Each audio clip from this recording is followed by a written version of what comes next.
নমস্কার, সকলকে স্বাগত জানাই আমাদের চ্যানেলে। আপনার দিনটি শুভ হোক এই প্রার্থনা করে আজকের ভিডিওটি শুরু করছি। আজকের আমাদের এই ভিডিওর মূল বিষয় হলো কুম্ভ রাশি। বর্তমানে কুম্ভ রাশির ওপর অর্থাৎ কুম্ভ রাশিতে শনি মহারাজ গোচর করছেন, আর এই রাশিতে আছেন আর মাত্র কয়েকটা দিন, কারণ আগামী 29শে মার্চ শনি মহারাজ চলে যাবেন পরবর্তী ঘর অর্থাৎ মীন রাশিতে, এবং আগামী 2.5 বছর কিন্তু তিনি মীন রাশিতেই থাকবে। এর সাথে সাথে কুম্ভ রাশির শনির 7.5 দ্বিতীয় চরণ শেষ হয়ে তৃতীয় চরণ শুরু হবে, এবং মীন রাশি শুরু হবে দ্বিতীয় চরণ, আর সাথে সাথে শুরু হবে মেষ রাশির প্রথম চরণ।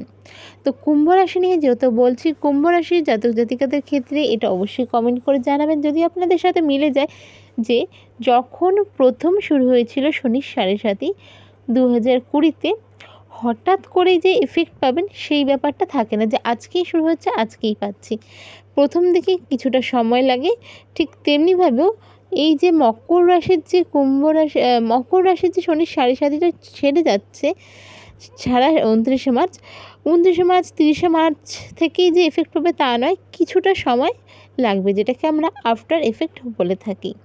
তো সেই ক্ষেত্রেই বলছি, 2020-তে যখন কুম্ভ রাশি শুরু হয়েছিল তখন থেকে তাদের জীবনে কিছুটা প্রবলেম শুরু হতে হতে সেটা মোটামুটি ধরুন কিছুটা মাস পর থেকে বাড়তে শুরু করেছিল।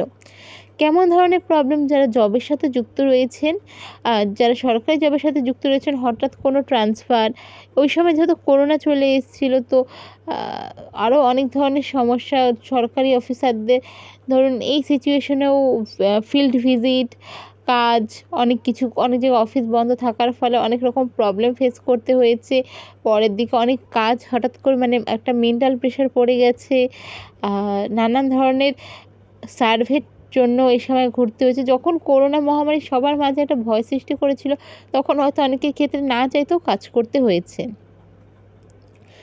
ঠিক তেমনিভাবেই ধরুন যারা প্রাইভেট জব করছিলেন, স্যালারি হাইক, বা এটা সরকারি জবের ক্ষেত্রেও বলতে পারি, জব যারা করছেন, স্যালারি হাইক, প্রমোশন, ইনক্রিমেন্ট বা এরকম ধরনের অনেক ব্যাপার, জব চেঞ্জ, এইসব যে হওয়ার কথা ছিল হঠাৎ করে সেগুলো হয়নি, কারণ লকডাউন।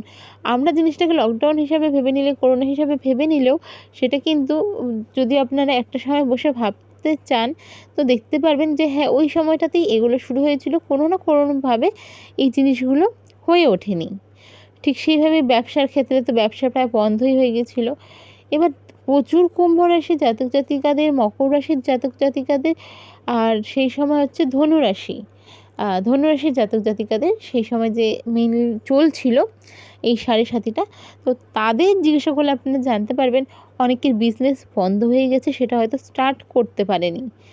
কারো ক্ষেত্রে জব চলে গেছে, কারো ক্ষেত্রে ওয়ার্ক ফ্রম হোম ছিল, কারো ক্ষেত্রে স্যালারিতেও অ্যাডজাস্টমেন্ট করতে হয়েছিল। এই জিনিসগুলো কিন্তু অল্প অল্প করে তাদের ফেস করতে হয়েছিল সেই সময়। তো সেই থেকে 2022-2023-এ 2022 থেকে আবার যেহেতু দ্বিতীয় চরণ শুরু হয়, তো দেখতে গেলে দেখবেন যখন দ্বিতীয় চরণটা শুরু হয় 2022-এর মাঝামাঝি টাইমটা একটা মোটামুটি সময় আপনাদের চলেছে। খুব বেশি ভালো না, খুব বেশি খারাপ না। যারা মনে করতে পারবেন অবশ্যই মনে করবেন। তবে 2023 থেকে আপনাদের মেইন যে সমস্যাগুলো শুরু হয়েছিল সেটা হচ্ছে ফিনান্সিয়াল প্রবলেম, নিজের হেলথে কিছুটা এফেক্ট হলো, সবথেকে বেশি এফেক্ট ছিল সেই সময় পিতার শরীরের ওপর। তো 2024 সনটা নিয়ে আমি যদি বলি, যে 2024 কিন্তু কুম্ভ রাশির জাতক জাতিকাদের ক্ষেত্রে প্রচুর মানুষকে ভুগতে হয়েছে নিজের পিতা বা পিতৃস্থানীয় ব্যক্তির স্বাস্থ্য নিয়ে। আর 2025 শুরু হয়েছে, কেবল 2 মাস গিয়ে 3টে মাস চলছে, জানুয়ারি ফেব্রুয়ারি গেছে। এবার কুম্ভ রাশির জাতক জাতিকারা যারা 2024 থেকে 2025টা ফিল করতে পারছেন যে কোনো না কোনোভাবে 2024 থেকে হয়তো 2025-এর প্রথম 2টো মাস একটু বেটার আপনারা ফিল করতে পেরেছেন, যেটাকে বলা যায় যে সেকেন্ড ফেজের শেষের দিকটাতে।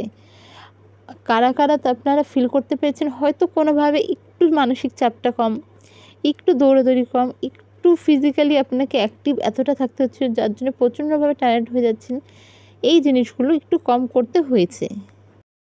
কিন্তু যেই মার্চ মাসটা পড়ল, হাতে টাকা হচ্ছে না, কোনোভাবে অ্যাডজাস্ট করতে পারছে না কোনো সিচুয়েশনে, হঠাৎ করে মাথা গরম হয়ে যাচ্ছে, ডিপ্রেশন, অ্যাংজাইটি, নেক্সট ডে কী হবে, কেন এটা হচ্ছে না, কেন করতে পারছে না, এই জিনিসগুলো কিন্তু আপনাদের মধ্যে চলে আসছে। অবশ্যই এই ক্ষেত্রেও যদি কারো এটা হয়ে থাকে আপনারা অবশ্যই কমেন্ট করে জানাবেন, বা কিছু যদি জানার হয় আমাকে অবশ্যই কমেন্ট করবেন, আমি চেষ্টা করব আপনাদের রিপ্লাই করার। তো এই জিনিসগুলো কিন্তু হয়েছে কুম্ভ রাশির সাথে, যে 2024 মানে যারা কুম্ভ রাশির জাতক জাতিকার তারাই জানে যে 2024টা তাদের কী গিয়েছে। 2024 ছিল শনি মহারাজের বছর। কুম্ভ রাশির জাতক জাতিকাই একমাত্র জানে যে তাদের ওপর সময়টা কী গেছে, কারণ কুম্ভ রাশি শনি মহারাজের রাশি, কুম্ভ রাশিতেই শনি মহারাজ বিরাজমান। প্লাস বছরটা ছিল 2024 অর্থাৎ 8, মানে এই বছরটা যে কী গেছে সেটা কুম্ভ রাশি ছাড়া কেউ এক্সপ্লেন করতে পারবে না। তো সেই ক্ষেত্রে যখন 2025 শুরু হয়, প্রথম 2টো মাস কিছুটা হলেও রিলিফ পেলেও মার্চ মাস কিন্তু আবার আপনাদের কিছুটা অশান্তি, মানসিক একটা চাপ, টাকা পয়সার সমস্যা, বাড়িতে গুরুস্থানীয় ব্যক্তি, মাতা হোক বা পিতা, তার স্বাস্থ্যের প্রতি একটা সমস্যা, হঠাৎ করে মেডিকেল এক্সপেন্স বেড়ে যাওয়া, তারপর হচ্ছে যারা জব হবে হচ্ছিল না হওয়া, যারা সরকারি জবে রয়েছেন তাদের একটু চাপ, এগুলো কিন্তু হচ্ছে। অবশ্যই এই সময় তাড়াতাড়ি কাটিয়ে আসতে পারবেন, তবে সবথেকে বড় যে জিনিসটা বলবো, এই সময় নিজেকে একটু সময় দিন, মানসিক একটু চাপ নিজে থেকে চেষ্টা করুন কমানোর, কারণ আগামী মোটামুটি 29শে মার্চ পর্যন্ত আপনাদের কিন্তু এই জিনিসটা এমন যাবে, হওয়া কাজ হবে না, নিজের টাকা ফেরত পাবেন না, হঠাৎ করে খরচা বেড়ে যাবে, মেডিসিনের দিকে খরচা বেড়ে যাবে, হসপিটাল বিল বাড়ার সম্ভাবনা থাকছে। তবে খুব বেশি চিন্তার বিষয় নেই। অনেকেই বলবেন যে এত কিছু বড় চিন্তার বিষয় নেই কেন? কারণ আপনাদের না এই সময়টা দেখতে পারবেন মেইন প্রবলেম কিন্তু থাকবে টাকা।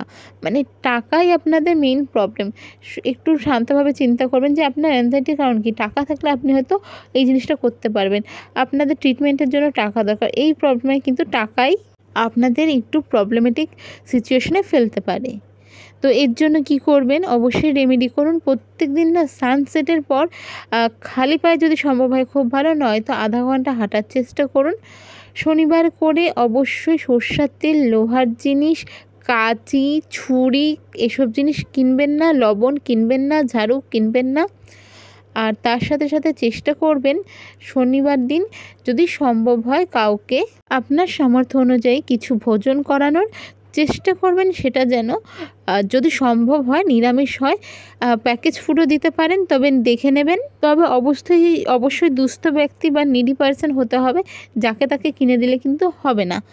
যদি সম্ভব হয় কালো ষাঁড় গরুকে রুটি দেবেন, কালো কুকুরকে রুটি দেবেন, তবে বাসি রুটি কিন্তু দেবেন না। শুধু রুটি দেন বা গুড় দিয়ে রুটি দেন, কোনো রকম সবজি দেবেন না। মানে এই জিনিসগুলো কিন্তু খুব সামান্য টাকার রেমেডি, 10 টাকা 15 টাকার মধ্যে হয়ে যাবে, বা খুব বেশি হলে হয়তো 40-50 টাকা খরচ হতে পারে। মাসে একদিন করতে পারেন যদি ভীষণ রকম ফিনান্সিয়াল ক্রাইসিস ফেস করেন। আদারওয়াইজ কিন্তু শনিবার করে এই জিনিসগুলো অবশ্যই করুন, প্রচুর ভালো রেজাল্ট পাবেন। তবে দৈনন্দিন বেসিসে যেটা করা সেটা হচ্ছে সন্ধ্যের পর, মানে সানসেটের পর আধা ঘন্টা হাঁটার চেষ্টা করুন। আরও কিছু আমি ডিটেলস ভিডিও নিয়ে আসবো যাদের সাড়ে সাথে শুরু হচ্ছে তাদের জন্য। আপনাদের যদি এই ভিডিওটি ভালো লেগে থাকে অবশ্যই লাইক সাবস্ক্রাইব করবেন। রাধে রাধে।